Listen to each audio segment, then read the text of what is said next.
Би яач вэ? Сая орж ирсэн дээ. Одоо засч л байгаа юм байна л да. За тэгээд лайв ороод ирэхлээр зэрэг саний ярьж хэлэгдэж байгаа асуудлуудын сэтгэлүүд бас ороод ирэх байхаа. За ингээр ч одоо би ярьж болох нь шүү дээ. За үзэгчд маань ойлгоно биз? Пүүжигийн компьютер болохоо байсан бай. Эрхийн надад өглөө шүү. За одоо ерөнхийдөө нийгэм мострын хүрээлэлд өрнөж байгаа анхаарал татсан гол асуудлуудыг товчхон тодорхой ярив. Ньюс цэгийн сайт их сурвалжтай мэдээлэлд хурал таслагчийн бүрэн эрхийг төдөлзүүлнэ гэсэн гарчигдор материал нийтлэлээ хуралдаа суудаггүй, хуулиа уншдаггүй гишүүдээс болоод парламентын нэр хүнд унсаар эцсүүлдэ улсын хурлыг тараах яриа өдөөх боллоо. Иймээс улсын хурлдах 65-ын бүлгийн дараа хаян хэрвээ ажил таслагчдаа хүмүүжүүлэхийн тулд улсын хурлын дэгийн тухай хуульд нэмэлт өөрчлөлт оруулах тухай хуулийн төслийг санаачилдаа намрын чуулган замсралтын өмнө өргөн мэдүүлсэн энэхүү төсөл дараах хариуцлагыг хүлээлгэхээр заасан гэж. 1. Улсын хурлын гишүүн нь чуулган байнгын орооны хуралдаанд ирцээ өөрийн биеэр бүртгүүлээгүй. Сандаа бусдаар өгүүлбэл энэ хугацааг хуралдаанаа тасалсан цагт тооцно гэж. 2. Улсын хурлын гишүүн чуулган байнгын орооны хуралдаанаас хоцорсон цагийг харгалзан тухайн өдөрт үг хэлэх, асуулт асуух эрхийг 3 хүртэл цагаар хасах, цалингийн тодорхой хуваар торгох. 3. Улсын хурлын гишүүний хоцорсон тасалсан цагийн нийлбэр нь тухайн ээлж чуулганы хуралдааны нийт хугацааны 3/1-д хүрсэн бол гишүүнийг эргүүлэн татах зэрэг заалтуудыг тусгасан. Ингээд явбал бас эн чинь төр дээрээс эхлээд хариуцлага чинь штэ. За мэдээж энэ хэрэг одоо юу гэдэг их хурлын гишүүний цалингийн 20%-аар торгоод одоо амьдралд мэдэгдэхгүй л байх. Гэхдээ эн чинь хууль иргэн мөрд хүн болгонд ижил тэгш үйлчлэлтгэ гэдэг нөгөө алдсан зарчим хэрэгжих анхны эхлэл зөөр байхгүй юу? За энийг бол одоо энэ 65-ын бүлгийн даргын санаачилсан хаян гэрван гишүүнээ санаачилсан энэ хууль батлагдах уу үгүй юу гэдгийг Монголын 3 сая 200 мянган хэрэг харж байгаа. Та нар ямар хөгийн шийдвэр гаргах нь уу? Эсвэл ямар их орон шийдвэр гаргах нь уу гэдгийг чинь ард түмэн анхааралтай ажиглаж байгаа. Би өдөр болгон энэ иргэн тойрондох мэдээллийг бүр нэхэл хатуутаас оруулж иргэдэд хүргэнэ. Айгаагүй юм бол та нар энэ хуулийг батлах л ёстой. 10 жилийн хүүхд хүртэл үүрэг хариуцлага хүлээгээд болдгийг. Хичээлээс хоцрохгүй яваад ээж чаддаг. Хичээлээ таслахгүй байж дийлдэг. Тэгэхээр энэ асуудал дээр бас одоо улс төрчид маань нэг ухаалаг ууж жоохон хандах байх гэж бодож байгаа юм. За тэгээд үндсэн асуудал өнөөдөр яригдсан гол асуудлын засгийн газар оюутлогын компанитай 2014 онд байгуулсан гэрээгээ цуцлах сан дэлгээс асуудал байна да. Лайв болсон гэж шүү гэж. Болсон энэ болсон. За тэгвэл тэгээд одоо чамруу шилжүүлъё. За дөнгөж сайн нэгсэн болохоор сэтгэл их цөөхөн байна л да. За тогны мөнгө төлөхөөр нөөтийн баримт авахд нэмэлт 200 шимтгэл аваад байна. Худалдаа хөгжлийн банк сэлэн хөтөл салбар гэсэн байна. За наад хуулийн төсөл чинь батлагдвал сайхан л байна. Даанч батлахгүй л дээ л гэж байна. За амжилт төсөө 50,000 орсон юм болов гэж байна. За тогны мөнгө төлөөд нөөтийн баримт авахаар нэмэлт 200 төгрөг аваад байна л гэсэн. За ийм сэтгэлд өдөрж байна. Засгийн газар оюутлогын компанитай 2014 онд байгуулсан гэрээгээ цуцлах санал гэдэг. Өнөөдөр улсын хурлын гишүүн салбарын сайд даваас сүрэн мэдээлэл хийсэн. Их ноцтой асуудал үүссэн юм байна л да. Монгол Улсын засгийн газрыг төлөөлөөд за энэ дээр одоо энэ гэрээнийх нь загвар дараав тамхтайгаа бүгд байж. Эрчим хүчний зохицуулах хорооны дарга, эрчим хүчний сайд, Монгол Улсын засгийн газрыг төлөөлсөн, оюутлогын компанийг төлөөлөөд дах зөвлөлийн дарга Батцүх гэдэг ингээд энэ усууд гэрээ байгуулсан. За энэ дээр яасан гэхээр ингэсэн байлээ товчхондоо. Маш товчхон юу гэхээр зэрэг оюутлогын компани үйл ажиллагаа явуулж байгаа хугацаанд цахилгааныхаа их усүрийг дотоодоос буюу Монголоос худалдан авч хэрэглэнэ гэсэн ийм зүйл заалт тэр хөрөнгө оруулалтын гэрээгчтэнд байсан юм билээ. Гэтэл 2017 оны нөгөө алдартай Дубайн гэрээгчээр нөгөө алдартай ерөнхий сайд асан сайхан бэлэгчин энийг тэр хуулийн үүргээс нь чөлөөлөө айцсан байна. Ингээд өнгөрсөн бүх хугацаанд оюутлогоо гаднаас өндөр үнэтэй цахилгаан эрчим хүч худалдаж авдаг. Одоо дахиад 5-7 төсгөлсөн цахилгаан станц баригдах бүх зураг төсөл бүтээн байгуулалтын ажил бэлэн болсон гараан дээр ирээд энэ төслийг унгаж байгаа. Тэгээ салбарын сайдын мэдээлэл энэ дээр байж гин. Би үзэгчдэд зүгээр товчхон багахан сонсгоод энэ. Оюутлогын компани зүгээс 5-7 цахилгаан станц баригдах боллоо гэдэг юм жил огт яриаг юм билээ. Яагаад ясны сайд төлөв нөтсөн. Тэгэхээр энэ яг ямар асуудал болсон бэ гэж. Оюутлогын хөрөнгө оруулалтын гэрээг та бүхэн мэдж байгаа тийм ээ. 7-гийн 3 гэдэг ийм зах.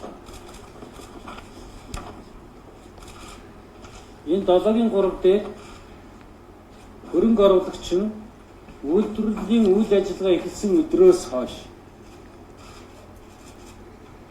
4 жилийн дотор оюу толгой төслийн эрчим хүчний нийт хэрэгцээгээ Монгол улсын нутаг дэвсгэрдэх дор дурдсан буюу түүнээс дэш их усрээс сонгон хангана гэж.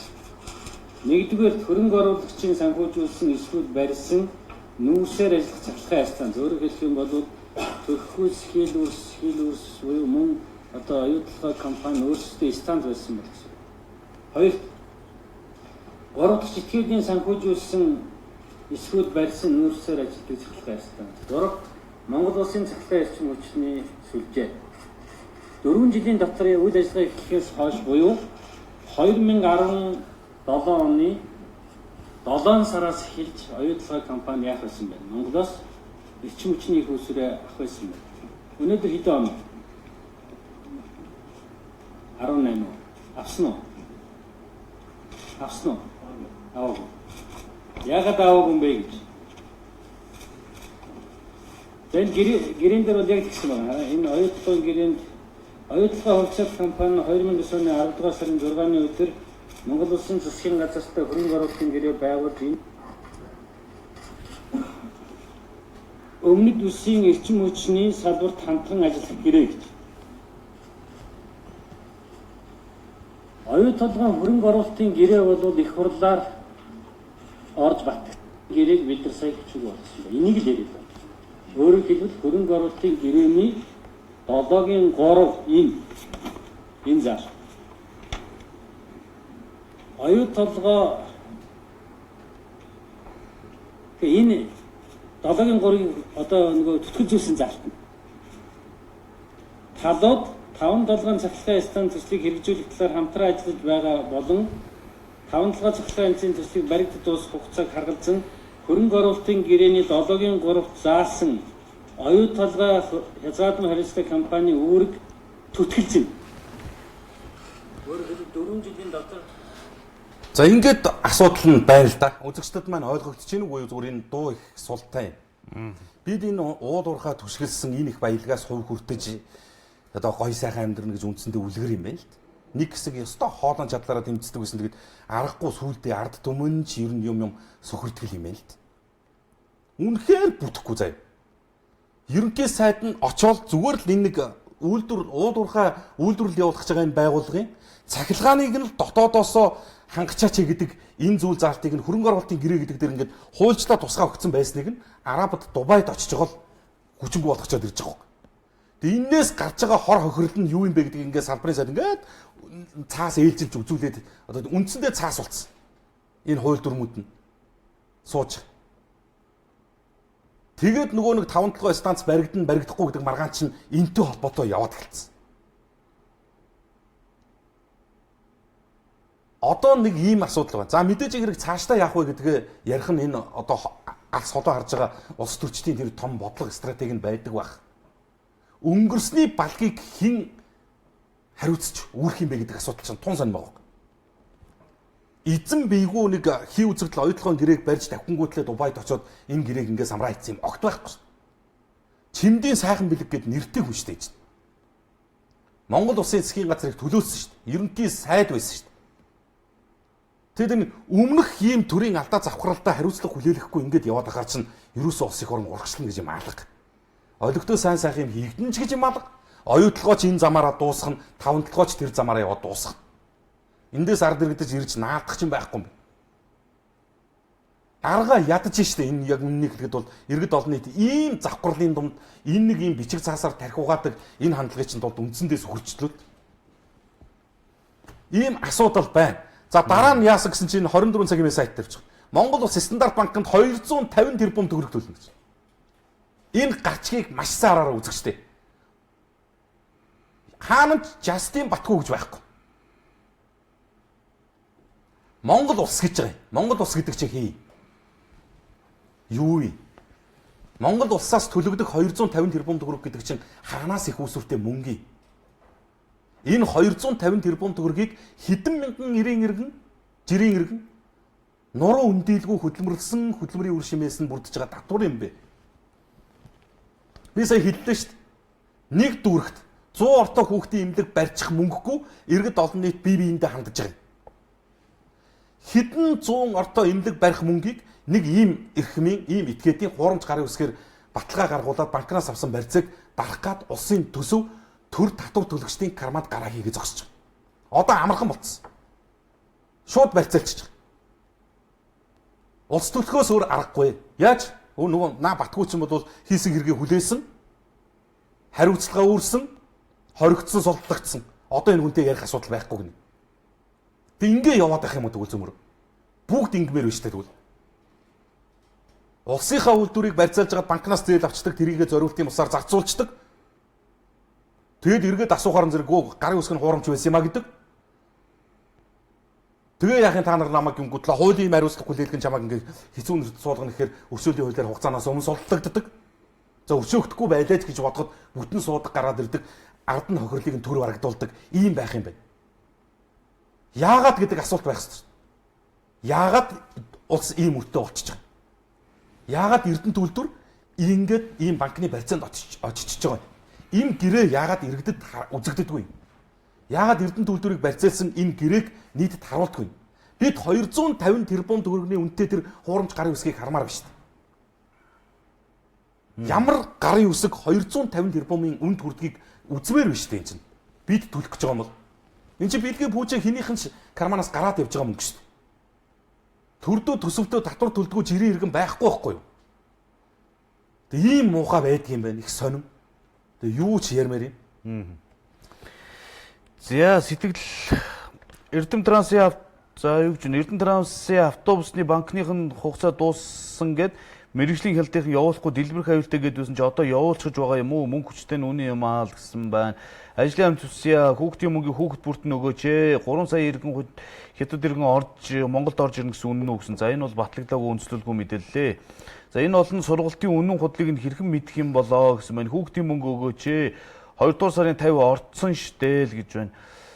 За H2B визийг Монголын өдөөгийн залуучуудыг галагч нь гаргаж араар нь газар нутгийн ухах зохион байгуулалтад ажил гэсэн шүү л гэж байна. За сар шинэ минь түргийа киноны дундх рекламч нь арай урт байна. Цөөн минутаар стандарт тогтоовол зүйтэй биш үү?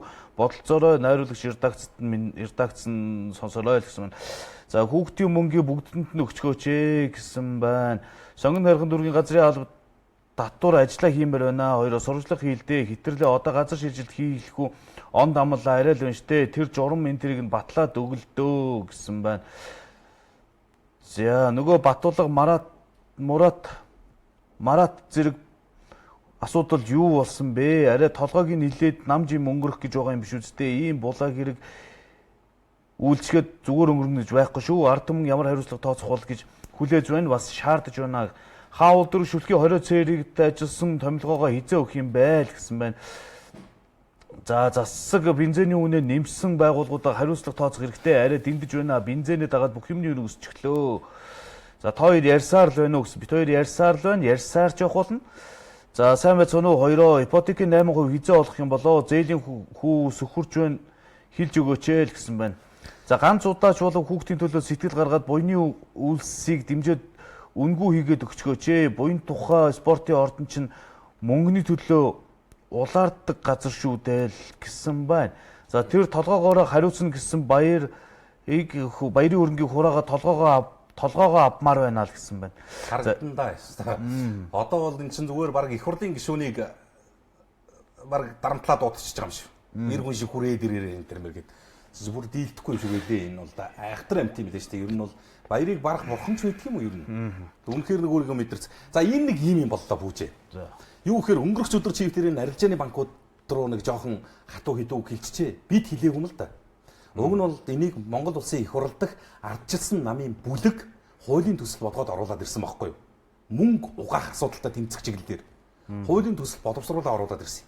Бид бол тийм хэмжээний ухаан хүрхгүй шүү дээ. За тэр төрийн түвшинд өөрөөсөө баталсан асуудал төр.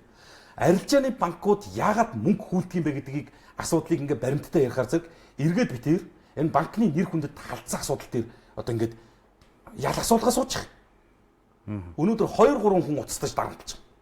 Чи уучраа олохгүй эдийн засгийн ойлголтгүйж үнэхээр байхгүй би хаан шилэн надад эдийн засгийн ойлголт мэдэгдэхгүй юм байхгүй. Тэгвэл та нарын мэдлэг чи энэ юм уу? Арилжааны банкнуудын одоо юу гэдэг тэр их өндөр төвшөнд эзэмшсэн гадаад дотоодын сургууль дүүргээд ирсэн их оронч сэтгэлгээтэй эдийн засгийн мэдлэг нь энэ юм баг. Зүгээр л уншил та тавх энийг ингээ харахаар. Энэ вэ? Энэ иргэн нэртэй устгаа байгаа оруулсан хүн. Зээлтэй хүмүүсийн анхааралтай гэж байгаа. Эфотикийн зээлийн төлбөрийн төлөлтийн тооцоог яаж жилийн 8% багтааж тооцоолдог байдалд нь барихгүй. Одоо бол авсан зээл дээр хүүгээ нэмэхээр авсан зээлээ 250 гаруй хувь өсгөж төлдөг юм аа. Энэ та нарын эдийн засгийн мэдлэг багхгүй. Одоо биднийг дарамтлаад байгаа банкнуудын эдийн засгийн мэдлэг нь энэ хардаа 18 сая төгрөгийн зээл аваад 7 жил төлөхөд одоо 30 сая төгрөгийг төлцсөн байна. Цаана зөвхөн үндсэн зээлийн үлдэгдэл 12 сая байна. Энэ нь зээл авсан хугацааны бүх хүүг нэмээд уг хугацаанд хувааж 1 сард төлөх хүүгийн төлбөрийг гаргаж үндсэн зээлээс сард 1-ээс 2,000-ыг л хасдаг тооцоолол үйлчилж байна. Сард 1000-аас 2,000 төгрөг хасдаг үндсэн зээлээс. Сард 376,000 төгрөг төлөхөд үндсэн зээлнээс эхний 7 жилд үндсэн зээлнээс 1-ээс 3,000-ыг хасч бусд нь хүүнд төлөгддөг. Сар тутамд үндсэн зээлээс чигт хасч үлдсэн дүнгээс нь жилийн 8%-д тооцоолж хүүг төлөвлөдөг болгож хууль батлаж өгвөл банк гэж зээлдэгчж хохирохгүй хоёр талдаа тэнцүү гэрээ шудраг болох юм а. Одоо бол бүх амьдралыг банкнаас хараат болгосон систем үйлчлэж иргэд маш их дарамтанд орж байгаа нь үнэн шүү дээ. Энэ хүний бичнийг яаж ажиллах хэрэг болохгүй гэдэг ингээд иргэд бие бинийгээ дэмжиж банкнууд асуудлыг ярил. Иргэд хүссэн шүү дээ. Хууль батлаад өгөө гэж. Чи бодолтой. 30 сая 18 сая төгрөг зээлээд 30 саяыг төлчөөд байхад цаана үндсэн зээлээс 12 сая үлдсэн байж байна. Энэ хүн 30 сая төгрөг зээлээд байхад үндсэн зээлээс нь 6 сая төгрөг л хасагдсан. Үлдсэн 1 сар ажиллаад, ажилч хөдөлмөрлөөд олсон цалингийнхаа хэдийг нь лизинг энэ ипотекийн зээлд өгөөд хэдэн төгрөгөөр нь амьдралаа залгуулаад хэр хугацаанд явсны дараа хэр хэмжээний үндсэн зээлээс төлөгдөж вэ гэдгийг бид мэддэг юм аа. Энд юусоо юу ч хэрэггүй. Энд зүгээр л гарвцсан дээр байж байгаа тооны машин хэрэгтэй. Энд ямарваа нэгэн эдийн засгийн мэдлэг хэрэг. Би юу гэж хэлэх гээд байна гэхээр зэрэг арилжааны банкуд жоох их орон сэтгэлгээтэй бай. Та бүхэн ард түмний одоо энэ төмөн олны хишиг буйнаар хангалттай ашиглаж байгаа. Аль нь ч тэрх юм байхгүй. Том жижиг гэх юмгүй ард иргэдийн энэ халааснаас гарч байгаа татаас хураамжаар та бүхэн чамгүй ашиглаж байгаа. Би алдагдaltaй ажилдаг банк гэж хэвээр өнөөдрийг хүртэл дуулсангүй. Одоо үйл ажиллагаагаа явуулж байгаа банкуд дотор лавл одоо алдагдлалд ороод дампуурах гэдэг банк байхгүй баг. Өөрийнхөө данснаас мөнгө авахд л 50 төгрөг авна. Өөр банкнд өөрийнхөө картыг хийгээл мөнгө авахаар л 500 төгрөг татна. Энэ хураамжуудыг чинь дуугаад байдаг шүү дээ. Зээл авахаар тэрний чинь 1% шимтгэлгээл аваад үлддэг. Энэ бүхэн чинь бас хэрээс хитэрж байгаа юм асуудал байгаамаа. Тэгэд энийг хуульчлахгүй бол болохгүй байх гэдэг дээр л одоо яг үннийг хэлэхэд иргэн хүнийхээ байр сууриас хоёр гараа өргөцсөн. Тэгэхээр л бурууд чинь одоо юу болох нь мэдэхгүй л тэгэл харагдана байлгүй тодорхой хугацаанд. За энэ их гоё зарчим байна. Мэдээ цэгмэн дээр гарч ирсэн. Хууль зөрчөөд томилогдсон 33 даргыг ажлаас наалсан байсан. Энэ төрийн албаны зөвлөлт төрийн захиргааны төв байгууллагууд яам агентлаг орон нутагт шатараатай ажиллаж төрийн албаны стандарт төрийн албаны тухай хууль тогтоомжийг хэрэгжилтэд хяналт шалгалт хийж арга зүйн зөвлөгөө өгөх ажлыг хийж байгаа. Шалгалтын үеэр төрийн албаны шалгалт өгөөгүй иргэдийг албан тушаалд төр орлон гүйцэтгэгчээр хөдөлмөрийн гэрээгээр томилсон зөрчил дутагдлууд гарсан гэж байна. Төрийн албаны мэрэгчсэн шалгалт өгч тэнцсэн мэдлэг чадвараараа зохих ёсоор үнэлүүлсэн иргэд томилогдох эрх зүйн зохицуулалттай энэ шаардлага шалгуурыг хангаагүй хууль зөрчиж удирдах албан тушаалд томилогдсон 33 албан тушаалтныг төрийн албаны зөвлөлөөс өгсөн чиглэлийн дагуу томилсон албан тушаалтнууд нь чөлөөлдөг гэж. 33 албан тушаалт нь удирдах албан тушаалт гэж байгаа шүү. Төрийн албаны удирдах албан тушаалт томилогдсон 33 хүн гэж. За ийм жишг байх юм бол нөгөө сонгуул болгоны дараагаар төрийн алба бужигнадаг асуудал чинь зэгцэрнэ. Өөрөөр хэлэх юм бол энэ төрийн албаны төв дээд байгууллага нь нам харгалзахгүй томилогдоод ингэж явдаг ийм жишг рүү байх ёстой байна. Сонгуулийн байгууллага, төрийн албаны зөвлөл, үндсэн хуулийн цэц, шүүх, прокурор гэдэг энэ улс төр нам эвслээс ангид байх ёстой энэ байгууллагууд чинь ажиллаа хийцдэг болвол ард иргэд нэг юм 4 жилийн бэмбэгэнсэн амьдралаар амьдрахгүй байхгүй. Одоо бүх албан тушаал сонгуулиас шалтгаалдаг болсон. Сургуулийн захирал, цэцэрлэгийн, эрхлэгч, эмнэлгийн, их хэмжээ одоо юу гэдгийг бүгд. Тэгээд нам дагаад ирсэн энэ томилгоонууд нь дандаа хуйлгасан. Нэг удаагийн шалгалтаар 33 дарга ажиллаас алдагдаж байна.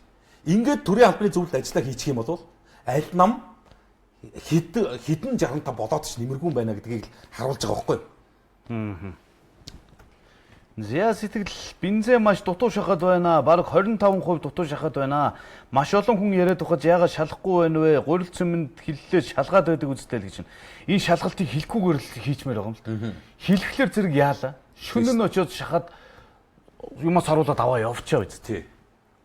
Ерөөсөө л урьдчилаа бэлтждэг жүжиг тоглолдог л болчихсон байгаа шүү дээ. За сайн байна уу? Энэ газар өмчлөл яах гээд байгаа юм болоо? 5 дугаар сарын 1-ээс метр квадрат газрыг 13,200 төгрөгөөр өмчлөн гээд байгаа юм а.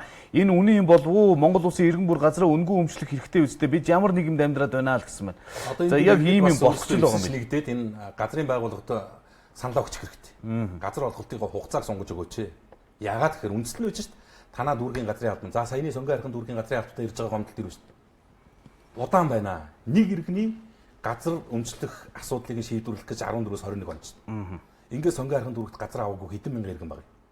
Энэ иргэд газраа яг энэ хугацаагаар авахын тулд хэдэн 100 жил хэрэгтэй болох нь. Тэгээд 5 сарын 1 гэж тасалж жагаад 13,500 гэсэн шүү дээ квадрат метр. Одоо яг мөнгөтэй болонгууд маш шууд төргөн шуурган ажиллаад эхлэн дээ. Тэгээ шүү дээ. Одоо ингээд гялцуулдаг шүү дээ чинь. Нөгөөх нь бизнес болоод эхлэхээр чинь. За. За энэ доошо орчлоо шүү. Сайн уншчихсан чинь цэргийн албан хаагчдын 36 сарын тэтгэмжийг үндсэн цалингаар нь бодно гэсэн засгийн газрын тогтоол гарсан гэсэн үнэн үү л гэсэн байна. Хүүхдийн мөнгө 2 сарынх буусан юм уу?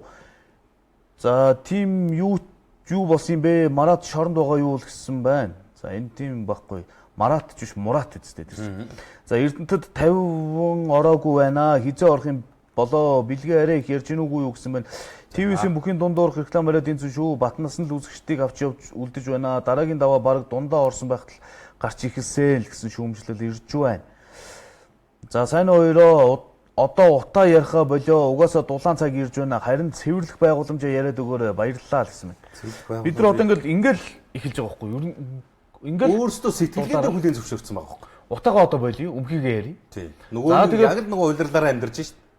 Намар болоод нөгөөд хөл гадар жоох гэдэг үнэр дарагдаад одоо цөмөрөө наа үнрээ болий. Одоо бодит асуудал яриа утаагаа яриа.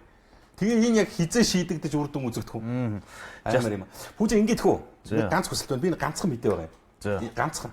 Энийг би үзэгчдэд дуулгачаа тэгээд хоёлоо ингээд загт сэтгэл рүү аль байсан. Энэ юу гэхээр офшор данстай монголчуудыг түрүүчээс нь нэрлэж байна. Одоо эхний чинь 4 хүн нэрлэгдээ. Офшор данстай Монголын 4 иргэнийг зарласан мэдээлэл News Press цэг юм гээд мэдээллийн цахим сайт дээр гарч ирсэн. За офшор данс эзэмшиж байсан баяр цогтын араас ерөнхий сайд асан баярын охин улсын хурлын гишүүн Сүү Батболд түүний төрсөх Батболчор сангийн сайд асан очир сүх гэдэг ингээд хуучин байж байгаа 45 байгаа шүү дээ. За. Энэ дээр нэмэгдээ дахиад 16 хүн нэрлэгдсэн юм байна. Энэ 16-аас өнөөдөр Панамын баримт бичигт ингээд офшор данс эзэмшиж байна гэсэн улсууд дотроос 4 хүнийг нэрлсэн бил. Деважингийн баримт бичиг гэдэг энэ шинээр ил болгосон Монголын нэр бүхий 4 хүнийг танилцуулсан. Энэ шинээр задарсан баримт бичиг дурдсанаар Ганбаатрын саруул, Гангагийн агар хорл, Гангагийн цэдэн иш, Лувсан вандангийн бод туйг нарын 4 эрхэн Малтын арлуудад офшор бүсэд данс эзэмшдэг байна. Эндээс агар хорл цэдэн иш нар нь ах トゥ 2 тэдний талаар мэдээлэл томс байна. Ямар ч байсан GA Brochures Limited гэдэг ийм компани гинэ. 2011 онд офшор бусад компани байгуулан бүртгүүлсэнийг Деважингийн баримт бичиг дурдсан. Харин саруул бод туйг нарын хувьд улсын хурлын гишүүн ил болдын үүсгэн байгуулсан Богд банкны удирдлагын багт ажилладаг гэж байна. Бод туйг нь ил бод гишүүний төрсөн дүү гинэ. Богд банкны тууцын даргын албатай гэж. За ингээд нөгөө офшорын чи ирэх мэд цөөрөхгүй юм байна бүжээ. Энийг өстө цөөрнө гэж хүлээгээд үлгэр юм байна. Офшороос би одоо нэг 4 хүн ч гэсэн нэрээ татаад дансаа хагаад мөнгө оруулаад ирэх нүгэ харсан чинь юу өшөө 4-4-өөр нэмэгдээд явах. Энэ дээр хамтдаа тэмцэх газар, энэ тагнуулын байгууллага, энэ ерөнхийлөгч нөгөө офшортоо тэмцэн гэсэн амар амттай энэ улсууд бас ямар бодол хандлагатай байдаг юм бол. Тийм нэг мэдээллийг бас зүгээр үзэгчдэд дуулгах гэсэн тойргийнх нь одоо тэр сонгосон сонгогчд нь ядаж энэ гишүүнээс хариуцлага асуух байх гэж бодсон. Зархангаа аймаг дизель тус 394-оор нэмэгдсэн шүү гэсэн байна. Наад Эрдэнэтийн болон оюу толгойн 5 толгойг сүйтгэсэн хүмүүсийг урд хөрш шиг баримтлаа зохих арга хэмжээг авах хэрэгтэй л гэж байна. За бэлгээ ямар дугаараас залгасан дугаарыг одоо ямар дээрлэхүү банк вэ гэсэн байна. Чам руу ямар дугаараас залгасан л гэдэг. За шүлхийн мөнгөө өгөөч хэдэн сар болоо тагж өгөх юм аа л гэсэн байна. Жастин Батгуугийн Петроусын оюун гэрлийн хөрөнгийг нь хураагаад за цаашаа уншиж болохгүй юм байна. За энэ 76 гишүүнийг багасгамаар юм аа 21 аймаг нийслэл нэг хотод арай л ихсэн тооштой ядаж цөөхөн хүн төсөөс идүүлмээр байна штэ л гэж. Одоо иддэг удагтай нь хүртэл ингээд эвлэрчихсэн. Одоо жоохон багсан цөөхөн идүүлъя л гэдэг юм болж байна. Хувь хүн Эрдэнэт Улаанбаатар төмөр зам барьцаалж ийм хэмжээний мөнгө авдаг, төлөх шүүгдэх зарлыг ард түмний татвараас төлдөг. Батхүү эхнэр хүүхэд ач зээ дээрээ бүх мөнгө хөрөнгөө шилжүүлсэ. Шудраг ёс гэдэг чинь өшөө авалт гэсэн эртний гэрээ хүүгнээс гаралтай шүү. Ард түмэн эвгүй яриа хөөрөтэй болж байна л гэсэн байна. Түлшний үнний талаар одоо ярихгүй хавар намартай хизүүдэн шүү хоёроо олж байна. За сайн байна уу? MCS компани оюу толгойн шин төсөл хизээ эхлэх юм болоо? Амарч байгаа хүмүүсээ дуудах юм болов уу? Мэдэх хүн байна уу л гэж байна. За банк шулж байгаа нь үнэн штэ. Програм чи 19 хүртэл байгаа шүү л гэж байна. Шүлхийний мөнгө яасан юм болоо? Боож өгмөр оронд амьдарч байна да гэд. Одоо ч ингээд хавар болохлээр түрүүний сэтгэл яг үнэн баггүй. Хавар болохлээр нөгөө газар ширээ уулуурхай ажлууд идэвх чинь. Тэгээ нөгөө төлсний үнэ нэмэгдэхлээр чинь одоо бүр хэцүү. Жижиглэнгийн үнэ ингэж нэмэгдэж чинь гэдэг чинь цаана нөгөө том зах зээл нь бол бүр л нэмэгдэж байгаа юм гэсэн. Нэг л юм байгаа шүү дээ. Энэ шатхууны нэвтийн бүтээгдэхүүний онцгой албан татварыг яах гэж тэгэлсэн. Төр бол төршгөл баймаар байна шүү дээ.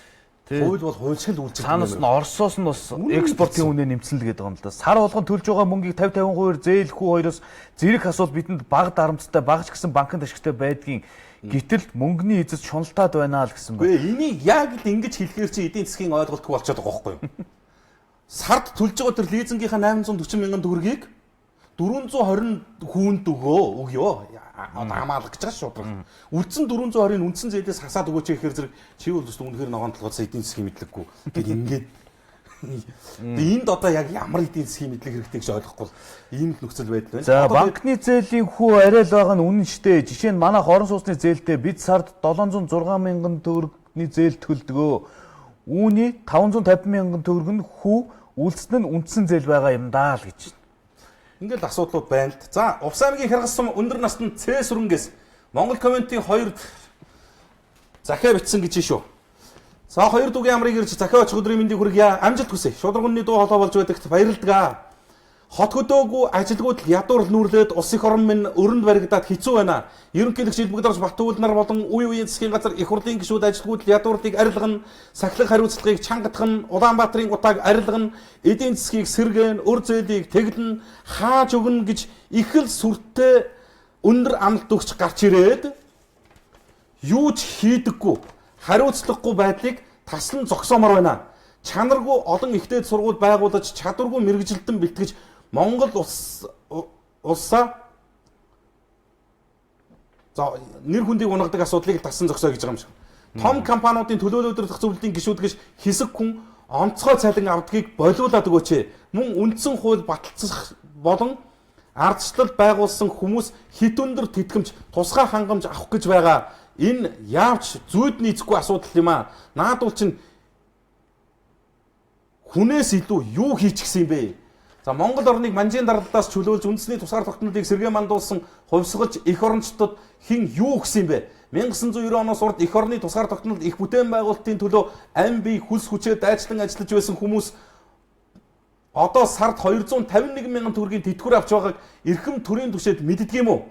Офшорд байгуулсан олигархууд ийм олигархуудын мөнгийг татан оруулж ирнэ гэсэн яасан бэ? Наад мөнгө чинь эгэл борчуудын хүч хөдөлмөрөөрөө 70 жил бүтээж босгосон баялагийг өмч хөвчлөлт нэрийн дор луйвардад авч мөнгө угаасан хэрэг шүү дээ. За амьдралд хэрэгждэггүй олон хууль үйлдвэрлэж цаг барахын оронд амьдралд нийцдэг цөөн тооны чангахан шиг хатуу чанартай хуультай болмоор байна. Тухайлбал хүн амны хэрэг, хүчингийн хэрэг, мөнгө угаах хэрэгүүдэд хатуу хариуцлага тооцдог баймаар байна. Тусгаар тогтнолоо алдаж байгаа юм шиг санагдаж байгаамаа. Монгол улс газар шороо, эрүүл мэнд, эдийн засгийн тусгаар тогтнолоо алдаж байгаа юм шиг ийм нөхцөл байдал харагдаж байна гэсэн захиа байна. За хадгаламжаас татвар авдгаа болохгүй юм уу? Монгол улс тэгтлээ доошоо орсон юм уу? Эсвэл иргэдээ хадгаламжтай байхыг хүсэхгүй байгаа юм уу гэсэн байна. Оросуудыг оруулж ирээд колонкийг байгуулад наад олигархуудыг нам дарах хэрэгтэй байна гэж шүлхээний мөнгийг асуугаад өгөөч. Энэ мөнгийг уул нь асуусан мэдээллийн хөтөлбөрөөр гарсан да. Согин нарган дүүргийн 24 дугаар хорооны засаг дарга хороондоо ажил хийгээч ял гэсэн байна. Тэр үнэ банк бол луйварчид би 11 жилийн өмнө 33 сая авсан. Одоо хүүнд нь 36 сая төлсөн. Одоо үлдэгдэл нь 13 сая байна гэж. 11 жил төлж шин. За тэр банкны дарамтлаад байгаа 2 3 хүн өөрийгөө танилцуулаад ил гараад банкныхаа эдийн засагчийг хичээлээ заагаасай л гэж байна. За 50,000 хоцсон юм а хизээ ордог юм болоо гэсэн. Энэ ажлын 21 хоногийн дотор ордог гэсэн шүү. За ард түмний банк байгуулж өрнөөсөө салцгаая гэсэн байна. Утааг цаг минут тутамж ярих хэрэгтэй шүү. За энэ ардын нам болмоор юм а хийсэн ажил байхгүй өмнөх намын хийж байсан ажлуудын нэрийг солиод байгаа мөртлөө үргэлжлүүлж чадахгүй байгаа юм да гэсэн байна. Хүний их эмч инкубатор гэдэг иргэн бас Монгол комментэд яг наа утааны ч асуудлаар загтал бичирүүлсэн байж. Тэгээ их хурлын эрхэм дарга гишүүд засгийн газрын тэргүүнүүдэд хүрэх гэсэн маань саналыг Монгол комментийн 2 дугаар дамжуулж байна гэсэн толгойд. Утаа нэгэнтээ онц байдал зарлах хэмжээнд ирсэн үнэн шүү дээ. Гэхдээ онц байдлыг төрөлсөх хотын удирдлага хууль тогтоох байгууллагуудын хэмжээнд зарлах ёстой. Гарах шийдвэр онцгой байдлын хэмжээнд гарч гарсан шийдвэрийг онцгой байдлын хэмжээнд хэрэгжүүлэх шаардлага байна. Харин улсын байгууллага аж ахуйн нэгжүүд хэвийн ажиллаж утаатай тэмцэх утаанаас хамгаалах ажлыг ухамсартайгаар хийж иргэд өөрсдийгөө хамгаалах бусдад туслан дэмжих үүргээд биелүүлцгээе. За миний санал гэж. Утаанаас салах судалгаанд мөнгө зараад хэрэггүй. Утаанаас салах үндсэн аргын нэг нь ердөөл цахилгаанаар хангах явдал гэдгийг 7 дугаар ангийн хүүхэд 70 настай эмээ хэлнэ. Тэр мөнгөө дулааны цахилгаан станц барих ажлыг нь эрчимжүүлэхэд зориулаа. Одоо утаанаас салахын тулд судалгаа хэрэггүй гэж байна. Дараа нь гэр хороолтын боломжтой хэсгийг инженерийн шугам шүлжээнд ханга энд ажлын байр бий болно. Энэ метро барихаас арай бага зардал орох юм а. Дунд бага орлоготой иргэдэд зориулсан орон сууцыг олноор барих шаардлагатай. Төрийн албан хаагчдад хөнгөлөлтөөр байранд оруулъя гэдэг санал зөв хэдий ч хуучин хашаа байшинд нь дахиад галт үлдэг нэг аль амьдрал төр нэгэнт хөнгөлт үзүүлсний хариуд газрыг нь боломжийн үнээр худалдаж авах хэрэгтэй гэх ингээд маш олон саналууд байна л да. Хот төвөөсөө зах руу чиглэсэн байшин бариад байдаг. Хотын захтан дахиад хашаа бариад суурьшдаг. Тэгээд сонгуульд нэр дэвших цахилгааныг нь тавиадаг нь ингээд галт үлдэг айл өрх нэмэгдэж хот хаяага гэрээр тэлсээр л байна. Ийм гинж тасрахгүй бол хот утаанаас салахгүй гэж байна. Гэр хороолтын хороодуудын дунд утаагүй хэсэг хороо гэсэн уралдааныг боломжийн шагнал урамшуултаагаар явуулъя. Нийслэлд үе шаттайгаар нүүрстүүлэхийг хоригдъё. Энэ ингээ маш олон санал санаачлууд иргэнээс гарч байна. Их хурл төр засгийн түвшээдийн толгоонд байдгүй саналууд энгийн иргэнээс л ирдэг юм л да. За нэвтрүүлгийн цаг дуусж байгаа юм байна. Яг дэлгэсэн дээр байгаа хідэн сэтгэлийг уншижээ. За офшор данстай нөхдүүдийг бүгдийг нь баримтлаж шоронд хийвэл яасан бэ? За түрүү ярьсандаа банкны ард иргэдэг шулж байгаа асуудлыг хяндаг газар огт тайлбар хийдэггүй. Ард түмэн бид л яриад өнгөрдөг. Энэ талаар тайлбар авсан нэвтрүүлэг хийж өгөөрэй гэсэн байна. Энэ банк тэтгэврийн хідэн хөгжүүлийг шулж байна. Урт хугацааны түрээсийн байрны талаар мэдээлэл байна уу? Саяхан хотод түлшний үн нэмэгдээд буусан харин одоо орон нутагт эргэж буухгүй байна л гэсэн байна. Жудагийн 3 тамирчнаа ярьчиж болдгоо мүү? Монгол улсын нэрээр дэлхийд гаргасан жинхэнэ монгол бүгчүүд ийм арчиг хүмүүс ярьсны оронд тэднийг яриач айл гэсэн байна. G-Time гэсэн 117 мянган мөнгө алдсан. Одоо энэ талаар судалж ярьж өгөөрэй л гэсэн. За ийм хүү зүйлүүд байна. За иргэдээс ирсэн санал сэтгэлдлийг өнөөдрийн нэвтрүүлгийн хувьд бол бололцооны хэмжээнд дуулгаж уламжлал хүргэлээ. Зүгээр яг бас нэг жоохон техникийн багхан саатлын улмаас нэвтрүүлгийн лайв бас нэвтрүүлгийн ихэнх хэсэгтээ гацчихсан. За маргаашнаас жигдрээд хэвийн сайхан болоод явчихна. За Монгол коммент таяглагдсан захидлуудаа бас тодорхой хариу үрдэн үзэгдэл уншаал танилцуулаад дуулгаад явна да. Нэгдэж нийлж санал сэтгэлдлээ бичсэн ирүүлсэн үзэгч та бүхэндээ баярлалаа. 18 цаг 50 минут Монгол комментийн өнөөдөр эфирт олгогдсон боломжит хугацаанд хүрээд өндөрлж байгаа. Үзэгч та бүхэн маргаашийн 18 цаг тэг минутад энэ эндэр дээр за мөн бас ТV-с Монгол гэсэн пэйжид лайв хэлбэрээр бидэнтэй нэгдэх боломж байна гэдгийг уламжилчи өөрөөр хэлээд дуусгая хөө. За. Монгол комментэд нэгдэцгээе. Эрдэмт Монгол түмэн сайхан шингээрээ. Арлын Японы чид аатай, гаатай, сивтадент. Шин найрлагатай Ринзан ханиадны шинж тэмдгүүдийг үгүй болгож та эргэн хэвийн байдалд орно. Ринза. Өвгдийн захаастай сар шиндээ сайхан шингээрээ. Талх чихэр компани. Нөгөө нэг хоёр юмтайгаа тараад архи уугаа явж та. Андаа тэгэл миний хоёр найз гад идэж байгаа юм чи. Та хоёрын дивж байгаа юм. Таа өгч байгаа. Аймаг орлоо гэсэн. Аймаг. Play entertainment. Ууцсан мөч чи. Та тэр яаж бич үлээлгдэг юм уу маруу. Милийн студийн хамтын бүтээл. Тэр интернет явдгүй. Хүүри. За чалмаа муу шаараа наадах чи тоолцсон байгаа штэ. Тажаар хуц. Батарч үл. Юу юу гэж ихнэр. Усаахгүй бол хогч шүү. Би сарахгүй. Би ч уухгүй. Хоёр уухгүй би уугаад яах юм. Тэтгэл гуугаад Энэ онжоо мөрийг чинь зөвшөөрлгөө согтуу хүн тээвэрсэн хэрэгэл саат туллаа. Хүндхэн өдрүүд сар шинийн баяр. Өөч 2 дугаар тийчээр хөөш.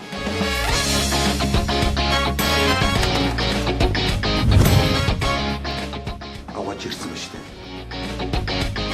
Цаасмаа! 3 найзын бүтлгүү түүхийг Innovation, Luke TV, Didish, Sky Media-гийн видео сангаас бүлээн авч үзээрэй. Миний өсний өнгөний нууц юм доршдог гэж шинэ Garnier Color Naturist 2 дахин их тэжээл өгдөг зөөлөн крем агуулгдсан болохоор үсийг бодох явцдал тэжээл өгч байдаг. Үр дүн нь гялалтсан тод торгомсог зөөлөн үс, ширхэгч буурал үсгүй. Garnier Color Naturist крем гүн тэжээл гайхалтай тод өнгө Garnier.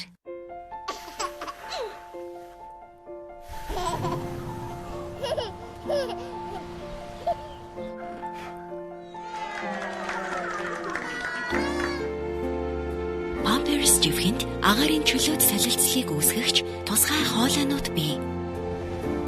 Тэгээд л илүү хуурай хонготой байж шүнжин агаарт ил унтаж буй мэт санагдана. Pampers хайрл, тоглол, амгалан нойрс. Пицца идмээр байна уу? Би даа.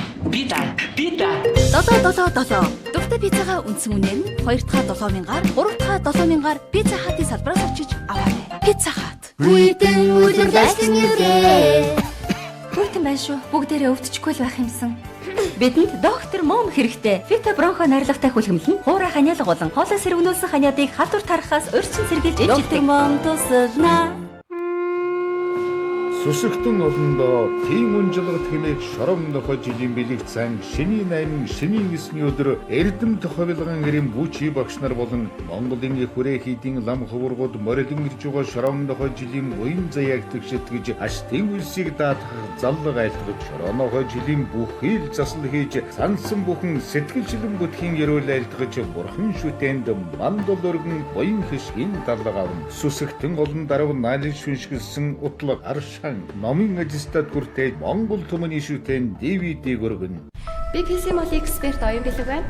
Солонгос стандартын хана брендийн 2 хаалгатай хүргэгч нь багтаамж сайтай, мөн цахилгаан зарцуулалт багтай бөгөөд танд зориулсан онцгой хямдралыг зарлаж сард 72,000 төгрөгөөр худалдан авах боломжийг олгож байна. Ойши холигч бэлгэлж өн үе хүргэн. PC Mall. Хоёр унтаж амрах хэрэгтэй. Би манайд амсгалж чадахгүй болоод хөвч. Атревинийг хэрэглээд үзээрэй. Таны хамрын ханиадыг түргэн хугацаанд дарахад туслах бөгөөд 12 цагийн турш үйлчлэн апгүйч хүний турш тайван болгож манай шүлэртөө ирч хүчээр дүүрэн байх бол Атревин хамраа чөлөөтэй амьсгал бол. 75 энэ бол Pizza Hut. Leadership олон улсын сүлжээ ресторан нэгтлээ. Жинхэнэ шүлний амтыг эндээс мэдэрцгээе. Монголын автотехникийн салбарт анхдагч даахрын худалдааны төв бүх төрлийн автомашин сэлбэг хэрэгслийн өргөн сонголттой худалдаа, шилжилт хөдөлгөөн татварын нэгцгийн үйлчилгээ, банк бас санхүүгийн байгууллага, даатгал, авто уншилгоо, угаалга зэрэг бүх төрлийн үйлчилгээ нэг дор төвлөрсөн даахрын худалдааны төв. Хотол олнороо сар шиндээ сайхан шинэлээрэ. Ердийн шампунь хагийг ихэвчлэн өнгөц угааж арилгахаас биш. Их усүртийн тэмцэж чаддгийг та мэдв үү?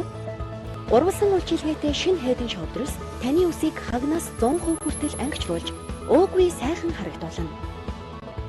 Танд хайдын шовдросыг зөвлөж байна. Ханиад хүрсэн үед миний толгой үрдэж хамар битүүрч бараг л унтаагаараа явдаг. Ийм үед надад Teraflu тус болдог. Түүний цогц үйлчлэгээний тусламж дайгаар Teraflu ханиадны суур шинж тэмдгийг илаашруулдаг.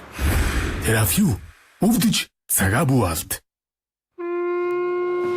Сүсэгтэн олондоо тийм унжлага тэмээх шором нохой жилийн бэлэгцэн шинийн 8 шинийн 9-ний өдөр Эрдэм тохиолгон гэрийн бүчи багш нар болон Монголын их хүрээ хийдийн лам хөвөргүүд морилон ирж байгаа шором нохой жилийн уян заяаг тэгшэтгэж аштын үлсийг даатгах заллаг айлтгаж шоронохой жилийн бүхэл засал хийж сансан бүхэн сэтгэлчлэн бүтхийн ерөөл айлтгаж бурхан шүтэнд мандал өргөн буян хишгийн даллага авна. Сүсэгтэн олон дарав наалын шүншгэлсэн утлаг аршан номын ажилтнад хүртэл Монгол түмний шүтэн DVD өргөн. Миний өсний өнгөний нууц юм доршдог гэж шинэ Garnier Color Naturist 2 дахин их тэжээл өгдөг зөөлөн крем агуулгдсан болохоор үсийг бодох явцдал тэжээл өгч байдаг. Үр дүн нь гялалтсан тод торгомсог зөөлөн үс, ширхэгч буурал үсгүй. Garnier Color Naturist крем гүн хичээл гайхалтай тодонг Гарниер. Би Прованс хайртай. Эргэн тойрон хинч байхгүй зөвхөн нарны илч сэнгэнсэн салхи салгиж далайн ус нүрлүү цацрах тэрэл мэдрэмж. Миний Прованс Petit Marseille-ийн эрчүүдэд зориулсан гээ шампунь л байдаг. Би PC Mall-ийн эксперт золж оруулаад хавар болж мах гислээ. Цахилгаан тасархад 4 хоног хүүтнээ барихаас гадна бүх талаас жигт хөлдөг системтэй хайр брендийн хөлдөгчийг сард 23,000 төгрөг төлөөд PC Mall-ийн бүх салбар дэлгүүрээс худалдаа аваарай. PC Mall 75 35 35 Leadership олон улсын сүлжээ ресторан нэгтлээ. Жинхэнэ шүлний амтыг эндээс мэдэрцгээе.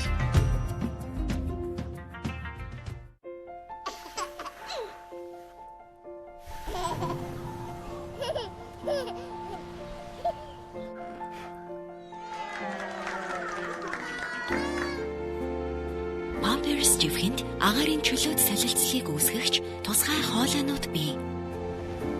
Тэгээд л илүү хуурай хонготой байж шүнжин агаарт ил унтаж буй мэт санагдана.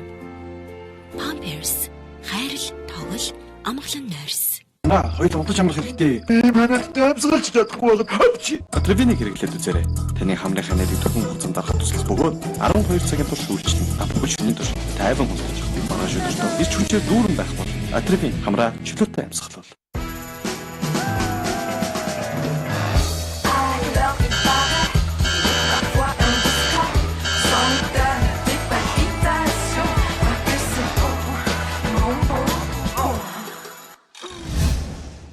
Ханаад хөрсөн үед миний толгой урдж хамар битүүрч бараг л унтаагараа явдаг.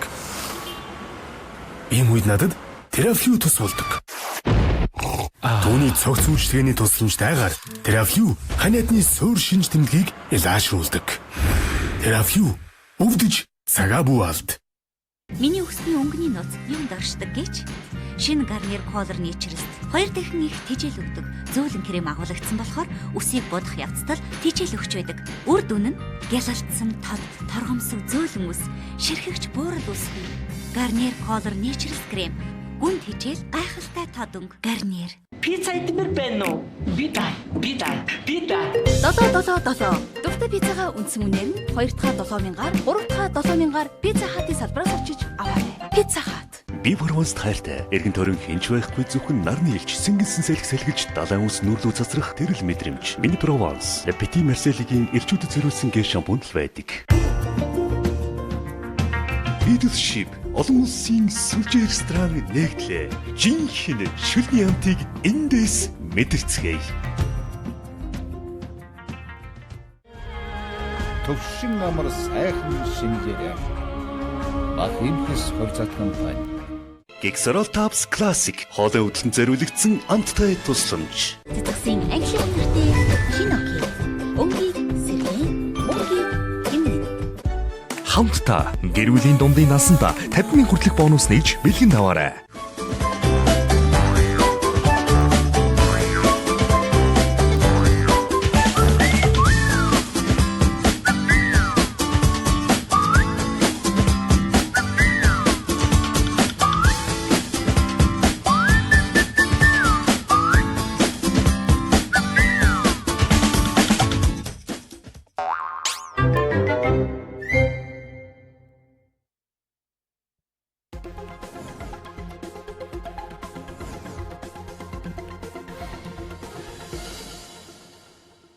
Орон төрийн үзэгчдээ энэ өдрийн зочин та бүхэнд хүрч байна. За бид энэ өдрийн зочноор эдийн засгийн шинжилгээ ухааны доктор эдийн засгч амгалан гурж оролцуулж байгаа. Тэгэхээр сүүлийн үед Монгол улсын эдийн засгийн асуудал нэлээд сонирхол татах юм байдал руугаа шилжиж байгаа учраас өнөөдрийн зочин бас таныг урьж оролцуулж байгаа. Танд энэ өрөө мэдээг хүргэе. За та бүхэнд сайн өрөө.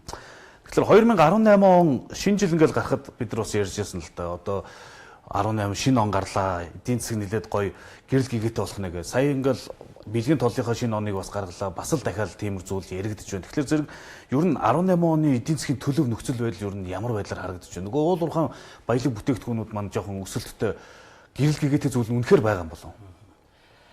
За яг 17 онд олон улсын валютын сангийн хөтөлбөрт хамрагдсан.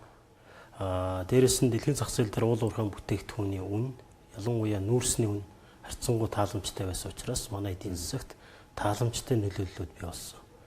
Өөрөөр хэлбэл дэлхийн зах зээл дээрх товарын бүтээгдэхүүний үн буюу олон улсын валютын сангийн хөтөлбөрийг дагаад хөрөнгө оруулалтын урсгал сайжирсан учраас төсвийн орлогот эрг үзүүлэлт гарсан, валютын ханшинд эрг үзүүлэлт гарсан, эдийн засгийн үндсэн том параметруудад эрг үзүүлэлт бол харагдсан. Ийм тааламжтай нөлөөлөл бол ажиглагдж байгаа. Ер нь цаашдаа дэлхийн шинжээч нарын үзэж байгаагаар уул уурхайн бүтээгдэхүүний үн харьцангуй өмнөх шиг огцон өсөлт бол ажиглагдахгүй болов.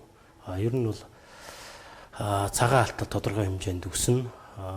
Нүүрс баг зэргийн бууралтай байх болов гэсэн таамаг байгаа. Тэгэхээр зэрэг бид нэр бол уул уурхаагаас хараад эдийн засгт учраас энд бас зогтсон эдгээр мөчлөх тохируулсан арга хэмжээ бодлогыг авч хэрэгжүүлэх нь бол хамгийн чухал алхмаа гэж харж байгаа. Яг энэ саяны өсөлтөө ингээд нэг тодорхой хугацаанд барих бол ер нь энэ хэлбэлцлүүд одоо юунаас болж байна? Бүгнээрд хятад ард улс дэлхийд эдийн засгт нэлээд голлох хүчин байр суурьтай оролцдог. Тэгээд хятадд бүтээн байгуулалтын үйл ажлууд идэвхжих юм бол Монголын баялаг бас дэлхийн баялагууд нэлээд өнд ороод явцдаг нэг юм. Америкт Дональд Трамп хэл одоо дотоодынхон үйлдвэрлэлийг хөгжүүлнэ гэл ингээл яриад явж байна л да. 4.4 тэрбум долларын төсөв одоо конгресс руу оруулж ин гэх мэт тийм зүйл яригдчих байгаа. Тэгэхээр зэрэг энэ дагаад биднийг жоох ингээд чирээ явуучих юм шүү дээ. Яг уу миний харж байгаагаар бол хятад бол өнгөрсөн жилийг бодвол нүүрснийхаа нөөцийг нэмэгдүүлэхийг бол 10%-аар буулгана гэсэн захирам шийдвэр гарсан байна. Тэгэхээр зэрэг өнгөрсөн жилийн нүүрсний нийлүүлэлтийн хэмжээнд бол хүрэхгүй байх гэж харж байгаа. Гэхдээ бид нар бол дэлхийн зах зээлийн үнээр биш хятадтай гэрээ хийсэн үнээрээ зардаг шүү дээ, тийм ээ. Тэгэхээр зэрэг энэ төлөвийг бас анзаарч байх хэрэгтэй. Гэхдээ энд шууд итгээд дандаа эдийн засгийн байх юм шиг ойлгож болохгүй. За энэ нөхцөл байдлыг боломжтой хувилбараар ашиглах хэрэгтэй. Эдийн засаг яг нэг уул уурхайн баялагаас яг хараат гэдэг нь энэчээс ажиглагдаад байна л да.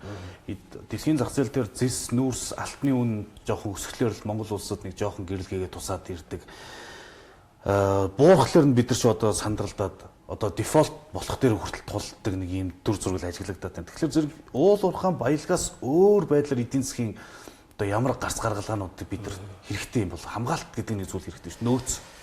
Энэ одоо сая одоо дэлхийн зах зээл дээрх энэ үнийн өсөлтийн байдал, дээрэс нь олон улсын валютын сангийн хөтөлбөрийн байдал биднэрт тааламжтай нөлөө үзүүллээгээд бид нар энийг сурчлаад энэ дээр сэтгэл хансан байдалтай байж болохгүй л дээ. Цаана биднэрт гадаад өрийн хэмжээ бол өмнөхөөсөө илүү хэмжээнд өсчихсөн байна. Өнөөдөр тулцсан хүндрэлүүд жоохон холдсон болохоос биш эдийн засгийн хүндрэл бол арилаагүй шүү дээ. Тэр нэгдүгээрт, хоёрдугаарт засаг өнөөдөр тодорхой бодлогын хэмжээнд шийдвэр гаргаснаар реформ хийснээр өнөөдөр эдийн засгийн байдалд нөлөөлөл бол ирээгүй гэж ойлгох хэрэгтэй. Хувь заяаны шабломор гэдэг шиг бид нар уул уурхайн бүтээгдэхүүний үнийн өсөлтөөс бид нар тийм тааламжтай нөхцөл хүнд байдлын үед тааламжтай нөхцөл байдал үүссэн учраас бид нар ийм боломж гарсан. Бид нар гагцхүү энэ боломжийг ашиглах нь чухал. Ашиглах нь чухал гэдэг маань юу гэж нөхөр зэрэг тодорхой зорилттой сангуудыг байгуулдаг байхгүй. Уул уурхаагаас орж ирсэн бүтээгдэхүүнийг улс төрийн тойргийн системээр тараагаад авах биш, тийм ээ. Улс төрийн өнцгөөс энэ дээр хандаад авах биш. Эргэн аж ахуйн нэгж байгууллагаас авж байгаа татварын хэмжээ, орлогын хэмжээг нэмэгдүүлсэн шигэ төр буцаагаа зарцуулдаг хэмжээн дээр хяналт тавьж энэ дээр хэмнэлтийн бодлогыг маш сайн барих хэрэгтэй. 18 оны төсөв бол үндсэндээ эдийн засагт бол эдийн засгийн ач холбогдлоос нь харахад бол маш таарахын төсөв болсон гэсэн. Энд чинь юу гэж нь олж байгаа орлогоо буцаагаа зарцуулж байгаа байдал. Энэ дээр олсон орлогыг юунд зарцуулах уу, яах вэ гэхэд бодлогогүйгээр тараах бас тодорхой ирээдүйн хөгжлийн сан, эрсдлийн санг байгуулад эдийн засаг уул уурхайн бүтээгдэхүүн дэлхийн зах зээл дээр унсан үед тэнцэнээсээ хөгжлөөн тэрийгээр дүүчилж авч явдаг. Ийм хувилбарыг одоос бодох хэрэгтэй. Нэгдүгээр. Хоёр дахь хувилбар бол үндсэндээ эдийн засгийн тааламжтай байдал, дэлхийн зах зээл дээрх тааламжтай нөлөөллөөр дамжуулаад бид нэр дунд урт хугацааны эдийн засгийн өсөлтийг хангах үеч том хөрөнгө оруулалтуудын ажлуудыг, том бодлогуудыг өнөөдрөөс эхэлж хэрэгжүүлж явах хэрэгтэй. Тухайлбал уул уурхай дагсан хөтөлбөрүүд байж байна. Зөвхөн уул уурхай гэлтгүүгээр бид нар том төсөл гэхээр зөвхөн уул уурхай гэж хараад байна, тийм ээ. Уул уурхайгаас гадна технологиг нутагшуулах хэрэгтэй. Гадны технологиг Монголд нутагшуулаад урд талын 1.3 тэрбум, хойтлын 144 саяын зах зээлийг харсан байдлаар бид нэр өнөөдөр тэрний том суурийг тавьж эхлүүлж ажиллах хэрэгтэй. Тэрнээс биш Өнөөдрийнх шиг жижиг дунд гэсэн байдлаар 100 хэдэн тэрбум төгрөгийг их хурлын гишүүний тойрог дээр хуваарлах байдаг юм уу? Ямар нэгэн тухайн цаг үеийн улс төрийн өнцгөөс намын бодлого шийдвэрийг гүйцэтгүүлэх үүднээс ингээд төсвийг хуваарлаад байх нь өөрөө эдийн засаг тааламжтай байдал нь өөрөө эдийн засгийг улам хүндрүүлэх буюу эдийн засгийн хүндрэл дээр нэмээд эдийн засгийн халалтыг авчрах магадлал үүсэх юм нөхцөл байдал үүдээд байгаа байхгүй. Тэгэхээр зэрэг энээс сэргийлэх хэрэгтэй. Дээрэс нь одоо алдчихад байгаа нь инфляцийн зөв үнэлэхгүй бол инфляци нэлээд удирдлахгүй алдаж эхэлж байна. Ийм зүйлүүд бол 18 онд бол ажиглагдаж байгаа.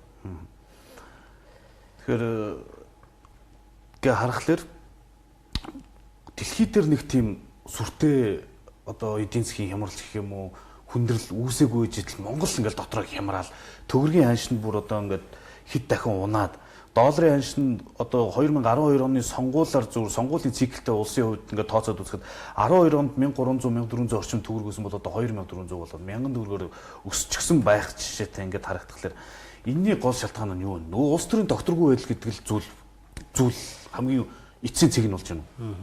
Энэ дөр ерөөсөө манай хямралыг бол эдийн засгийн хямрал гэж үзэхээс илүү этикийн хямрал гэж харах хэрэгтэй.